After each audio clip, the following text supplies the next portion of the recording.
Dear students, half yearly examination 2022-23 का mathematics का paper आप देख रहे हैं जो कि रामनगर नैनीताल से आया हुआ है। ये बच्चे ने भेजा है। आप भी अपना पेपर जो है इसी तरह साफ साफ, बिल्कुल साफ साफ पीडीएफ बना करके भेज सकते हैं हमारे व्हाट्सएप नंबर पे जो कि आपको डिस्प्ले हो रहा है नीचे की तरफ। तो पीडीएफ आपका बिल्कुल साफ होना चाहिए जिस तरह से इस बच्चे ने भेजा है। तो चलिए इस मैथमेटिक्स के सॉल्यूशन को देखते हैं। 2022-23 का ये पेपर है, रामनगर नैनीताल में एक स्कूल में हो चुका है जहां से इस बच्चे ने भेजा है। तो चलिए स्टार्ट करते हैं। और साथ ही साथ इस वीडियो के बीच में दो वीडियो के आइकन्स दिखाई देंगे फुल स्क्रीन में, उनको जरूर देख लेना। वो वीडियो आपके लिए बहुत ही महत्वपूर्ण रहेंगे। खंड अ में आपके 5 क्वेश्चंस जो एमसीक्यू आए हुए हैं इस पैटर्न के हिसाब से। तो चलिए स्टार्ट करते हैं पहले क्वेश्चन के सॉल्यूशन से। यहाँ पे पूछा which of the following is a rational number, यानी निम्न में से कौन सी परिमेय संख्या है। परिमेय संख्या है वो संख्या होते हैं जिनको हम P बाई क्यू के रूप में लिख सकते हैं, जहां पर Q आपका 0 के बराबर नहीं होना चाहिए, यानी कि नीचे वाली जो संख्या है वो हमेशा जो है 0 के अलावा कुछ भी हो सकती है लेकिन 0 नहीं होनी चाहिए, तभी जाके वो रैशनल नंबर कहलाएगा। अन्यथा अगर आप कोई भी संख्या के नीचे 0 लिखते हो तो आप जानते हो कि वो इन्फानाइट हो जाता है, यानी कि वो अनंत हो जाता है, इसलिए रैशनल नंबर नहीं होता। चलिए, तो यहाँ पर जो ऑप्शंस दिए गए हैं इन ऑप्शंस को देखिए। पाई आपका एक इरेशनल नंबर है, ठीक है। हमें बताना है रैशनल नंबर यानी कि परिमेय संख्या बतानी है। परिमेय संख्याओं में पाई नहीं आता। पाई एक अपरिमेय संख्या है, एक इरेशनल नंबर है। अंडर रूट 2 का भी कोई रूट नहीं निकल सकता, इसीलिए ये भी क्या है आपका इरेशनल नंबर है, ठीक है। तो यहाँ पर जो है आपको मैं क्रॉस कर देता हूँ, ये भी ऑप्शन सही नहीं है, ये भी ऑप्शन सही नहीं है। इसके बाद आते हैं 4 नंबर, यहाँ पे सेकंड ऑप्शन पे अंडर रूट 4। अंडर रूट 4 का जो आप अंडर रूट निकालोगे तो 2 नंबर निकल जाएगा, और 2 अपॉन में 1 लिख सकते हैं जिसका मान 2 ही होगा, यानी कि ये रैशनल नंबर में आपको दिखाई दे रही है। पी बाई क्यू के रूप में हमने इसको लिख दिया है। और अंडर रूट 3 का भी आप जो है इसका आंसर नहीं निकाल पाएंगे। इसके पॉइंटों में आएंगे, जो भी संख्याएं पॉइंट में आती है वो सारी की सारी इरेशनल नंबर्स होती हैं, इसलिए जो संख्याएं परिमेय संख्याएं होती हैं वो पी बाई क्यू के फॉर्म में लिखी जाती हैं। अंडर रूट 3 जो है आपका अपरिमेय संख्याओं में आता है। तो यहाँ पर हमारा ऑप्शन कौन सा सही हो गया, सेकंड ऑप्शन करेक्ट हो गया। चलिए अब नेक्स्ट क्वेश्चन की बात करते हैं। आपको समझ में आ चुका हो, बेसिक्स में आपको बताता जाऊंगा। नेक्स्ट जो क्वेश्चन है आपसे क्या पूछा गया है, यहाँ पे पूछा गया है जो 10th term of the AP, आपको 10th टर्म एपी का बताना है जो कि दिया गया है। आपको एक एपी दी गई है। एपी जो दी गई है वो क्या दी गई है, 2 दी गई है, फिर 7 दी गई है, 12 दी गई है। तो इसका 10वां पद क्या होगा, तो बहुत ही ईजी है। सबसे पहले इस एपी को अगर आप देखते हैं, इस समांतर क्रम को देखते हैं, तो इसमें आपको पहला जो ए की वैल्यू मिलेगी, यहां पर ए की वैल्यू लिखता हूं, ए की वैल्यू 2 है। साथ ही साथ अगर मैं यहां पर डी निकालना चाहूं तो पिछले पद में से जो पिछला पद है, यानी कि आगे वाले पद में से पिछले पद को माइनस कर देते हैं तो हमारा डी निकल जाता है। तो डी निकालने के लिए मैं पीछे वाला पद ले लूं, 7। 7 ले लिया, इसमें से आगे वाला पद, इसके आगे कौन सा है, 2 नंबर है, तो 2 को माइनस कर दूं तो मेरे पास 5 आएगा। चाहे तो आप ये 7 और 12 ले लें, तो 12 जो है आपका अगला पद है, इससे पिछला पद कौन सा होगा, तो 12 माइनस 7 करिए तो भी आपको डी 5 ही निकल के आएगा। तो किसी तरह से भी डी निकालिए, 5 आ गया। तो डी की वैल्यू 5 आ गई।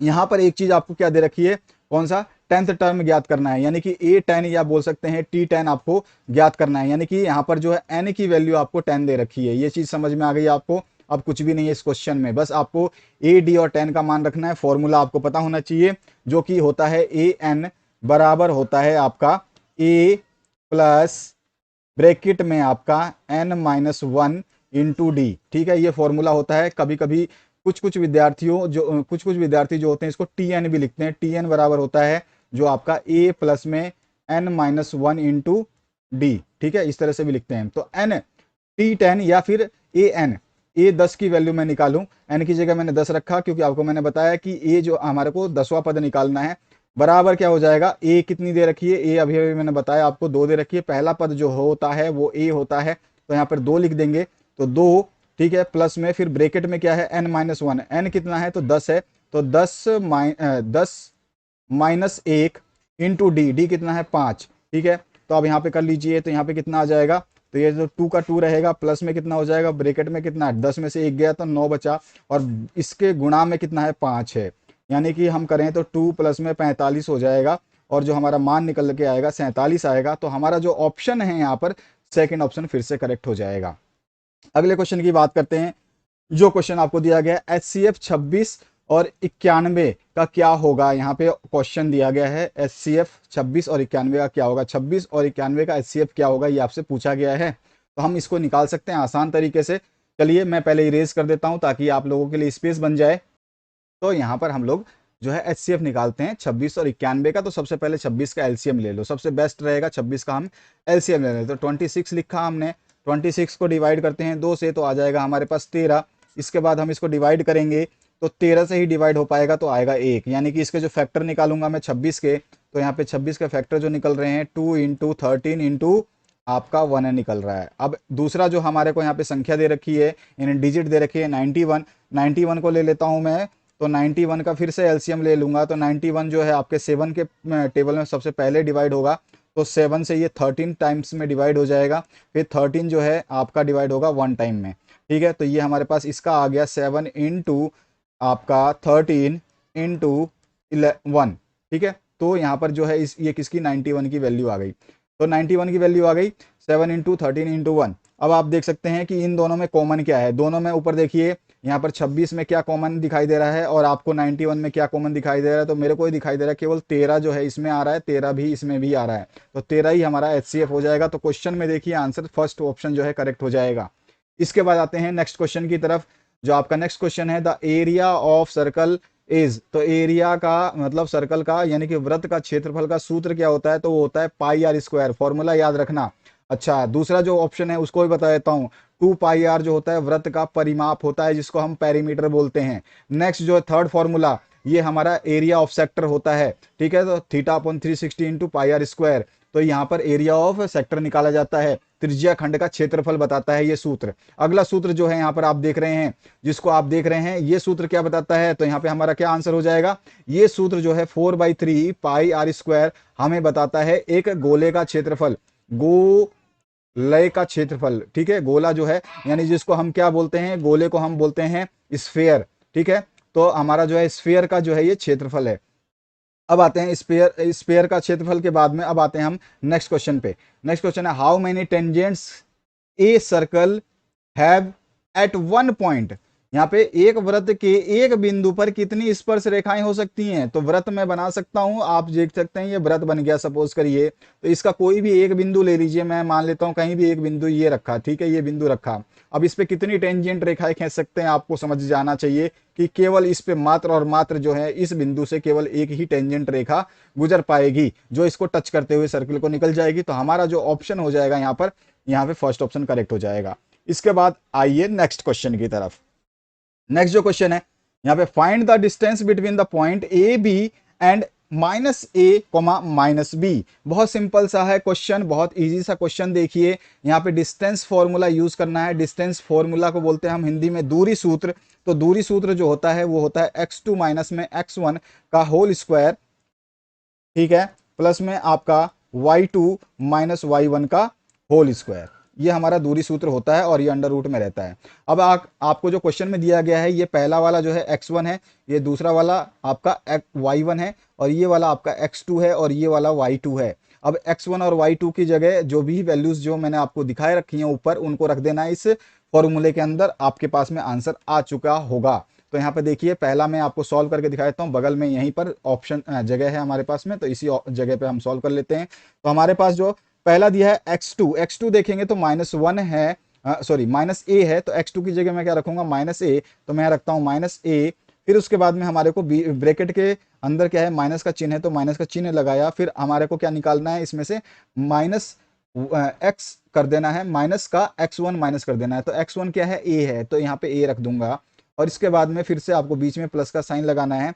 अब अगला जो है y2 निकालना है, तो y2 देखेंगे तो -b दिखाई दे रहा है, तो -b लिखूंगा। साथ ही साथ बीच में माइनस का चिन्ह है यहाँ पे फॉर्मूले में, तो माइनस का चिन्ह लगाऊंगा।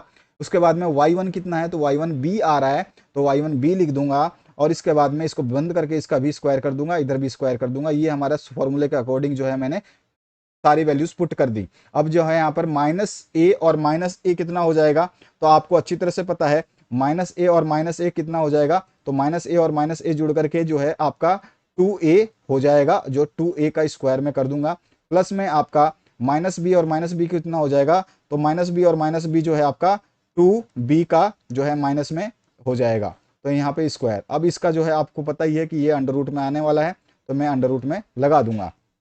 अब आपका माइनस वाले का स्क्वायर जब करते हो तो माइनस माइनस क्या होता है, प्लस हो जाता है, यानी कि हमारे पास यहाँ पे आ जाएगा 4a, और ये वाला जो है अगला वाला प्लस में कितना आ जाएगा 4b, का स्क्वायर, ठीक है, बी का स्क्वायर, 2 का तो 4 हो गया और यहाँ पे भी 2 का 4 हो गया, लेकिन ए का स्क्वायर हमने करना भूल गए तो ए का स्क्वायर लिख देंगे। तो हमारे पास अंडर रूट में जो है क्या आ गया, 4a² प्लस में 4b², ये हमारे पास में आया। अब इसको मैं अगर फर्दर सॉल्व करूं तो मैं यहाँ पर इसको क्या लिख सकता हूँ, ब्रैकेट के बाहर निकालूं तो यहाँ पर देखिए आपके पास में 4 और 4, इसका अगर मैं स्क्वायर हटाऊं तो क्या हो जाएगा, ये इसका 2 हो जाएगा, इसका भी 2 हो जाएगा, यानी कि दोनों में 2 आ रहा है। तो मैं यहाँ पे लिख सकता हूँ इसको कि ये जो है बिना अंडर रूट के क्या हो जाएगा, यहाँ पे देख सकते हैं, यहाँ पे लिख दूं अंडर रूट में, देखो ये 4 है आपका, तो 4 को अगर मैं बाहर निकालता हूं तो 2 हो जाएगा, ये भी 4 जो है बाहर निकालूंगा तो 2 हो जाएगा।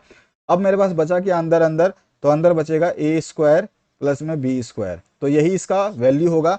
और हमारे पास में अगर ऑप्शंस नहीं दिए गए हैं तो हम इसके ऑप्शंस को ना लिख करके हम आंसर डायरेक्ट ये लिख देंगे कि जो इसका आंसर आएगा 2 में a² प्लस में b²। अब आते हैं हम नेक्स्ट क्वेश्चन की तरफ। एवल्यूट यानी कि मान ज्ञात करना है आपको tan65 का, साथ ही साथ में अपॉन में दिया गया है cot25।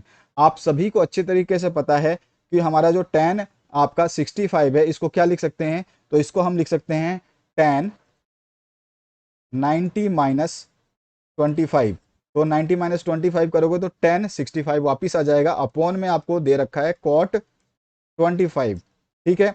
अब आपको सीधा सीधा आपको एक फॉर्मूला याद होना चाहिए जिसको बोला जाता है tan 90 minus theta is equals to cot theta.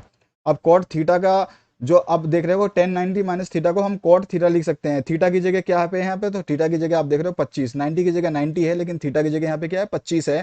तो मैं क्या कर दूंगा, यहाँ पर tan की जगह क्या लिख दूंगा, कॉट थीटा लिख दूंगा। थीटा की जगह लिखना है मुझे, तो यहाँ पे दिखाई दे रहा है आपको ये 25 है थीटा की जगह। जो आप फॉर्मूले से मैच करिए इक्वेशन को तो आपको समझ में आ चुका होगा कि कोट 25 में यहाँ से लिख सकता हूँ। तो कोट 25 जो ऊपर वाला आ गया, नीचे में कोट 25 ऑलरेडी था ही, और कोट 25 से कोट 25 कटा तो एक मेरा पास में आंसर आया। यही मेरा इसका आंसर हो जाएगा 7वें क्वेश्चन का। 8वें क्वेश्चन की बात करें तो find the area of the sector of a circle with the radius. अभी सेक्टर का फॉर्मूला मैंने आपको बता चुका हूं, बस उसमें पुट कर देना है। अभी अभी एमसीक्यू में आपको बताया है, आप अगर वीडियो को ध्यान से देख रहे हैं तो सर्किल का रेडियस कितना दिया है, 6 सेंटीमीटर, और एंगल दिया हुआ है, थीटा का मान दिया हुआ है, तो थीटा की वैल्यू रखनी है और रेडियस की वैल्यू रखनी है। आपको सेक्टर का फॉर्मूला ऊपर बताया एमसीक्यू में, तो वहां से आपको आंसर मिल जाएगा, ठीक है। अभी मैं जो इस वीडियो के दौरान में 2 वीडियो आपको दिखाने वाला हूं, जिसके लोगो आपको दिखाने वाला हूं, जिसका स्क्रीन दिखाने वाला हूं, उस वीडियो को देख लेना। आपके सारे कॉन्सेप्ट जो है 0-0 कर दूंगा मैं, यानी कि आपने अभी तक कुछ पढ़ा हो या ना पढ़ा हो या पढ़ रहे हो, आपका सब कुछ उस 2 वीडियो को देख करके जो है आपका कॉन्सेप्ट जो है वो आप बिल्कुल कनेक्ट हो जाएंगे उससे।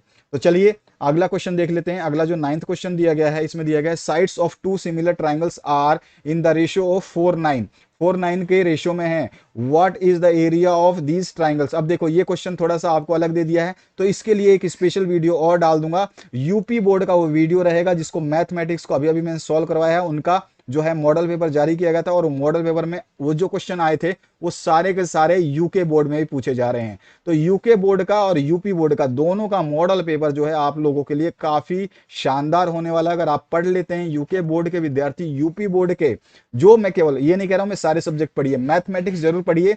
अभी अगला वीडियो कोई बनेगा तो मैं उसमें बता दूंगा, लेकिन अभी मैथमेटिक्स का सॉल्व करवा रहा हूं। तो मैथमेटिक्स में यूपी बोर्ड का मैंने मॉडल पेपर सॉल्व करवाया है, उसको भी मैं आपको इसी वीडियो के दौरान उसका स्क्रीन आपको देखने को मिलेगा, उसको देख लेना। बीच बीच में सारे स्क्रीन आते रहेंगे, तो उन स्क्रीन को आप जो है देख सकते हैं, और वो वीडियो को आप जरूर देख लेना।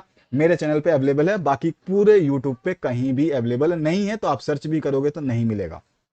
तो यहां पर सीधा सीधा बोला है 2 समरूप त्रिभुजों के क्षेत्रफलों का अनुपात ज्ञात करना है आपको, यदि उनके भुजाओं का अनुपात 4:9 के अनुपात में है।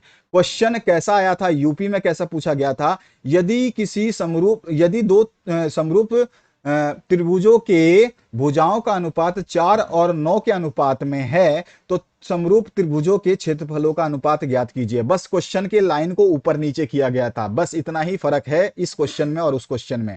इसके बाद 10वां जो क्वेश्चन है, find the quadratic polynomial the sum and the product whose zeroes दे रखे हैं आपको -3 and 2 रिस्पेक्टिवली। एक द्विघात बहुपद ज्ञात कीजिए जिसके शून्यांकों का योग और गुणनफल क्रमशः, यदि कि अल्फा प्लस बीटा दे रखा है और अल्फा इंटू बीटा दे रखा है, बस आपको पुट आउट करना है इस वैल्यूज को निकालने के लिए। जो वीडियोस मैं बताऊंगा उनको देख लिया तो मैं बता रहा हूं आपका एग्जाम सार्थक हो जाएगा। 2023 की टेंशन लेने की बिल्कुल भी जरूरत नहीं है। बाकी आपकी मर्जी है, आपके पास समय हो तो देखें, अन्यथा आप आराम से अपनी मर्जी से जैसे पढ़ रहे हैं वैसे पढ़ते रहें। तो सेक्शन बी की बात करें तो यहाँ पे फिगर आपको दिया गया एक डायग्राम, और इस डायग्राम में जो है बी ई सॉरी आपका जो है ये आपका पैरेलल है बीसी के। तो यहाँ पे जो आपका ये बीसी है ये वाली लाइन, और बी डी ई जो है ये पैरेलल है आपस में, ठीक है। फाइंड करना है आपको एसी, एसी की वैल्यू जो है आपको प्राप्त करनी है, ये ए से लेकर के सी तक की वैल्यू आपको प्राप्त करनी है। बहुत इजी क्वेश्चन है ये क्वेश्चन, मैं आपके 2020 के पेपर में सॉल्व करवा चुका हूं, जो कि स्क्रीन पे अभी आपको दिखाई देगा, ठीक है, उसको जरूर देख लेना। 2020 के और 2022 के ये दो पेपर तो आपको मस्ट है देखना, इसमें सारे कॉन्सेप्ट मैंने क्लियर करा दिए हैं। तो 2020 के 2022 के पेपर जरूर देख लेना। और 2023 का एक मॉडल पेपर मैं यूपी बोर्ड का बताऊंगा आपको, आपके बोर्ड का नहीं है लेकिन यूपी बोर्ड का है, लेकिन पूरा का पूरा सिलेबस आपका ही है, एनसीईआरटी बेस्ड है, आपके मैथमेटिक्स बुक है उसी में से आया हुआ है। और उसमें अगर आप उसको देखते हो तो इसमें से ज्यादातर क्वेश्चन के आंसर जो है वहां पे मिल जाएंगे। कुछ क्वेश्चन के आंसर आपको 2020 में मिलेंगे और कुछ क्वेश्चन के आंसर आपको 2022 में मिलेंगे। इस तरह से अगर ये 3 पेपर देखते हो तो आपका पूरा कॉन्सेप्ट क्लियर हो जाएगा, और अगर आपका कॉन्सेप्ट क्लियर हो गया तो आप 100 में से 100 ला सकते हो, ये बात याद रखना। और इस बार आपके बोर्ड ने पूरा पैटर्न चेंज कर दिया है, उसकी वीडियो जल्द ही आपके सामने आ जाएगी। चलिए अगले क्वेश्चन की बात करते हैं। फाइंड करना है आपको 20th term of the from the last term. आपको क्या करना है, एपी दे रखी है 3 8 13 डैश डैश करके 253 का अंत से लेकर के अंत, मतलब पिछले से लेकर के 20वां टर्म क्या होगा, पीछे से अगर हम आते हैं, यहाँ पे मान लो 253 दे रखा है, तो इससे आप 253 के बाद क्या आएगा, फिर क्या आएगा, फिर क्या आएगा, फिर क्या आएगा, ऐसे करते हुए 20वां टर्म क्या आएगा वो आपको बताना है। ये क्वेश्चन ऐसे दिया गया है। यहाँ पर tan a कोट b बराबर दे रखा है, तो प्रूव करना है कि आपका जो है a प्लस बी जो है वो 90 डिग्री है। यदि tan a कोट b बराबर है तो सिद्ध करना है कि a प्लस बी जो है 90 डिग्री है। इसके बाद जो नेक्स्ट क्वेश्चन है, find the roots of the quadratic equation 2x square minus 7x plus में 3 इक्वल्स टू 0। इसका मतलब क्या बोला गया, द्विघात समीकरण 2x square minus 7x plus 3 equals to 0 के मूल द्विघाती सूत्र द्वारा आपको जो है ज्ञात करना है, ठीक है। इसके बाद में आपका नेक्स्ट जो क्वेश्चन है, फाइंड द वैल्यू ऑफ के की वैल्यू ज्ञात करनी है आपको। अगर ये कोलिनियर है यानी कि सनरेखी हैं, और ये जो है इस तरह का क्वेश्चन, फिर से मैंने बता रहा हूं मैं आपको यूपी बोर्ड के अभी मॉडल पेपर जो मैं आपको यहां पर स्क्रीन पे शो होगा उसको देख लेना, उस मॉडल पेपर में इसको क्वेश्चन को करवा चुका हूं। इसीलिए बोल रहा हूं, केवल मैंने सारा भी पेपर देख लिया है, सभी पेपर को पूरा निचोड़ता हूं मैं, उसके बाद ही सॉल्यूशन बनाता हूं। तो 2020 का यूके बोर्ड का सॉल्यूशन, 2022 का यूके बोर्ड का सॉल्यूशन और 2023 का यूपी बोर्ड का सॉल्यूशन जरूर देख लेना, जो मैं आपको यहां पर डिस्प्ले करने वाला हूं। बीच बीच में वो डिस्प्ले होते रहेंगे, बस उस लोगों को देख लेना, समझ जाओगे कि ये पेपर आपको देखना है। और प्लेलिस्ट आप देख सकते हो, अगर आपको प्लेलिस्ट नहीं मिलता है तो मुझे कमेंट कर देना, कमेंट में आपको मैं वो सारे के सारे वीडियोस सेंड कर दूंगा जो वीडियोस की आपको रिक्वायरमेंट है। अगला जो क्वेश्चन है, नेक्स्ट क्वेश्चन की बात करते हैं। नेक्स्ट जो क्वेश्चन है इसमें क्या पूछा गया है, देखिए 15 हमने 14 देख लिया, 15 देख लिया, अब 16 क्वेश्चन की बात करते हैं। यानी संरेखी का मतलब होता है एक ही रेखा के ऊपर, अगर एक ही रेखा के ऊपर सारे बिंदु हैं तो इसका मतलब जो है त्रिभुज नहीं बन पाएगा, और त्रिभुज नहीं बनेगा तो उसका क्षेत्रफल 0 होगा। उसी के हिसाब से हम इसको सॉल्व कर देंगे। इसमें फॉर्मूला रखने का ट्रिक भी मैंने बताया है। अगर आप इस वीडियो को देखते हैं यूपी बोर्ड मॉडल पेपर 2023 को, तो मैं बताता हूं आपका संशय जो है 50% कम हो जाएगा, और 50% केवल ये 2 पेपर देखोगे तो वहां से कम हो जाएगा, 2022 के और 2020 के। तो ये केवल 3 ही पेपर आपको देखने हैं, बस ज्यादा नहीं टेंशन लेना है आपको। अगला जो प्रश्न है उसको देखते हैं। इसमें क्या है, सेक्शन सी में प्रूव करना है √3 एक इर्रेशनल नंबर है। तो 2020 के पेपर में मैंने इसको सॉल्व करवाया है, वहां पे आप इसको देख लेना। और यहाँ पर जो है यूक्लिड एल्गोरिथम से जो है आपको एचसीएफ फाइंड आउट करना है 135 का और 255 का, तो ये भी मैंने करवाया हुआ, इसको भी देख लेना। हर चीज जो बताता जा रहा हूं, केवल वो 3 वीडियो ही आपके लिए पूरा का पूरा दवा का काम करेंगे, 100% आपके ऊपर उपयोगी हैं। मतलब आपको सक्सेस मिल सकती है 100% की, अगर आप वो 3 वीडियो देख लेते हैं जो मैं इस वीडियो के माध्यम से आपको बताने वाला हूं। 17वां क्वेश्चन है, solve the following linear equation graphically. तो ग्राफिकली सोल्व करना बहुत ही ईजी होता है, फिर भी आपको टेंशन हो रही होगी तो आपका जो मॉडल पेपर, आपके जो क्वेश्चन पेपर्स थे उनको सोल्व कराया, उसमें भी मैंने करवाया है। और 2023 का पेपर अगर आप यूपी बोर्ड का देख लेते हो तो कोई बात ही नहीं होगी। 2022 यूपी बोर्ड का 2023 का मॉडल पेपर बहुत ही शानदार बनाया गया है, इसको कहते हैं मॉडल पेपर। वाकई में बहुत बढ़िया पेपर बनाया गया है, इसको जरूर देख लेना। इसके बाद 18वां जो क्वेश्चन है, फाइंड करना है टू नंबर्स हुज सम जो है 27 एंड प्रोडक्ट इज 182, यानी कि वो दो संख्याएं ज्ञात करनी है जिनका योग तो 27 हो और गुणनफल 182 हो। उसके बाद में आपका find the sum of the first 100 positive integers, 1000 positive integers, यानी कि प्रथम 1000 घन पूर्णांकों का योग आपको ज्ञात करना है। ये क्वेश्चन थोड़ा सा विचित्र दिया है, लेकिन टेंशन लेने की जरूरत नहीं, इस टाइप का क्वेश्चन मैं करवा चुका हूं, वो भी आपको इन्हीं मॉडल पेपर्स में मिल जाएंगे और इन्हीं सॉल्यूशंस में मिल जाएंगे जो आपकी स्क्रीन पे डिस्प्ले हो रहे हैं। इसके बाद में यहां पर दिया गया है vertical pole of length 6 metre casted a shadow 4 metre long the ground on the ground at the same time a tower cast a shadow 28 metre long, find the height of the tower. यहाँ पे सीधी सीधी बोला 6 metre लंबाई वाले ऊर्ध्वाधर खंबे की भूमि पर छाया की लंबाई 4 मीटर है, जबकि उसी समय एक मीनार की छाया की लंबाई 28 मीटर है, तो मीनार की ऊंचाई ज्ञात करनी है। ये मैंने क्वेश्चन आपको करवा चुका हूं। आप जो है स्क्रीन पे दिखाए हुए मॉडल पेपर्स को या सॉल्यूशंस को या बोर्ड पेपर्स को, जो भी मैं आपको स्क्रीन पे दिखा रहा हूं, उसको जरूर देख लेना। अभी स्क्रीन पे आपके सामने सब कुछ आने वाला है।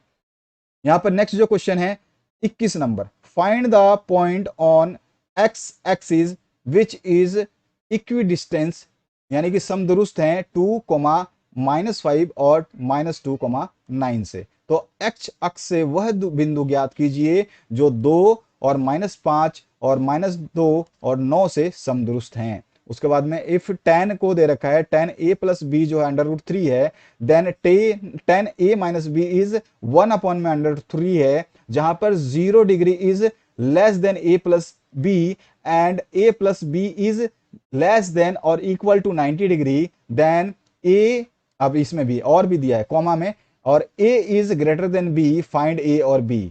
इसके बाद में आपका यहां पर देख सकते हैं, यदि tan a प्लस बी √3 है और tan a माइनस बी 1/√3 है और 0 जो है कम है a प्लस बी से और a प्लस बी कम है और बराबर है 90 डिग्री के, और 90 डिग्री जो है 90 डिग्री है, और यहाँ पे बोला है कि a जो है आपका ज्यादा है b से, तो आपको a और b का मान ज्ञात करना है। अथवा में जो दिया गया है प्रूव करना है cos a अपन में 1 प्लस में sin a प्लस 1 प्लस में sin a अपन में cos a equals to 2 sec a, question board में आ चुका है, ये मैं करवा चुका हूं। आपको जो लिस्ट दिखाई जा रही है उसमें आप देख लेना।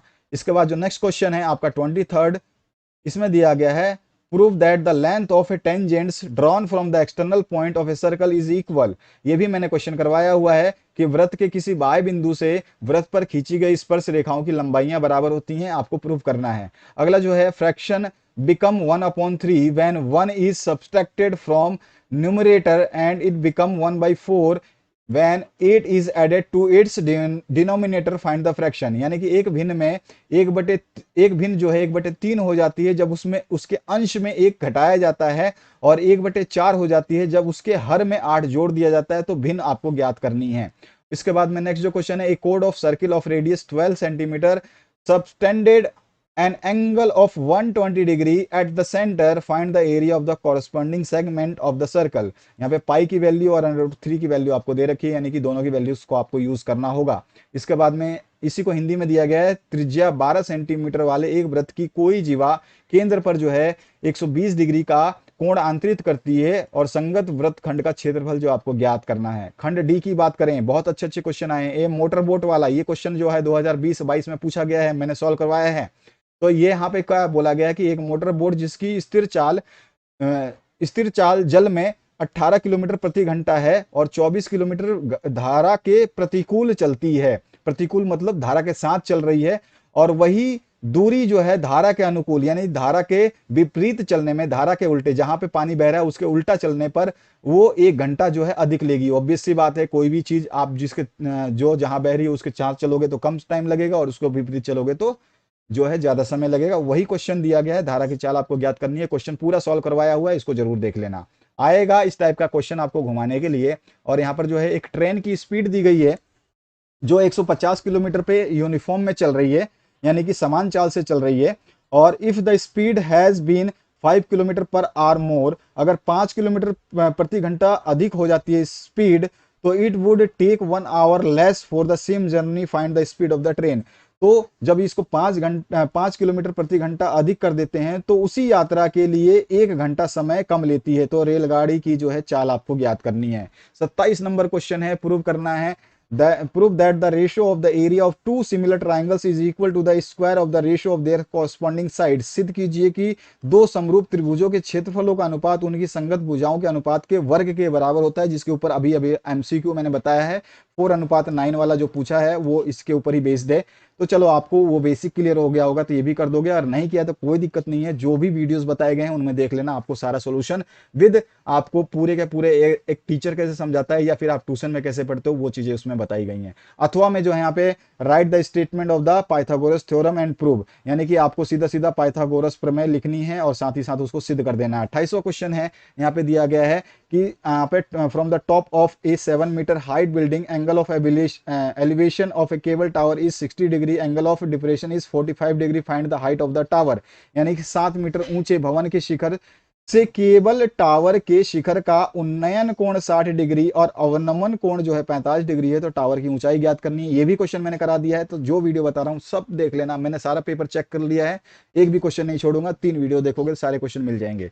Prove that the parallelogram circumscribes a circle is a rhombus, यहाँ पे सिद्ध करना है कि किसी वृत्त के परिगत समांतर चतुर्भुज जो है समचतुर्भुज होता है, ये आपको बता देना है। यानी इस सर्कल में जो है आपको क्या बताना है कि समांतर चतुर्भुज होता है जब इसके परिगत होती है। उसके बाद जो नेक्स्ट क्वेश्चन है आपका, draw the circle of A radius, आपको ड्रॉ करना है 6 सेंटीमीटर का पॉइंट 10 सेंटीमीटर अवे लेना है फ्रॉम द सेंटर, कंस्ट्रक्ट करना है 2 tangents of the circle and the measure. ये भी क्वेश्चन मैंने यूपी बोर्ड के 2023 के क्वेश्चन पेपर में कराया है, साथ ही साथ 2020 का आपका क्वेश्चन पेपर और 2022 का आपका क्वेश्चन पेपर सॉल्व करवाया है, उनमें भी आपको इन टाइप के क्वेश्चंस मिलेंगे।